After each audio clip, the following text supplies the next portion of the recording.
நான் வந்து திண்டுக்கல் மாவட்டம் மூணூர்ல வந்து இயற்கை விவசாயம் பண்ணிட்டு இருக்கிறேன்.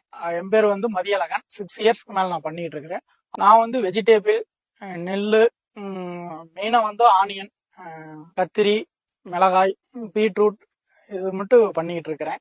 குழந்தைகளுக்கு வந்து நல்லா காய்கறி கொடுக்கணும். அது இல்லாம வந்து சின்ன வெங்காயம் எல்லாம் பண்ண முடியாதுன்னு ஒரு சவாலா சொன்னாங்க. அதை எடுத்து நான் பண்ணினேன் நானு. ஆனா வந்து ஈல்டு கொஞ்சம் கம்மியாத்தான் வரும். ஆனா வந்து அதுக்கு தகுந்த குவாலிட்டி இருக்கு. அதோட அந்த காரத்தன்மை எல்லாமே அதுல இருக்குது. ஆனா வந்து செயற்கையில பண்ண அந்த இது வந்து பண்ண முடியாது. ஆனா நான் வந்து இயற்கையில பண்ணிட்டு இருக்கிறேன். ரேட்டு வந்து கம்மியா கொடுக்கணுங்கிற ஒரு நோக்கத்துலதான் நாங்க இதை கொஞ்சம் பண்ணிட்டு இருக்கிறோம். இதுவே ஆர்கனைஸா பண்ணணும். இப்போ பண்ணிட்டு தான் இருக்கிறோம். சவால் தான் இல்லைங்கிறது இல்ல. இதுல வந்து ப்ராஃபிட் எல்லாம் அதிகம் கிடையாது. எங்களோட வந்து நாங்க வந்து ஆர்கானிக்கா பண்ணணும்னு என்னோட இதுக்காக நான் பண்ணிட்டு இருக்கிறேன். இது ஒரு ஆர்வம் இருந்தா மட்டும்தான் இதை பண்ண முடியும்.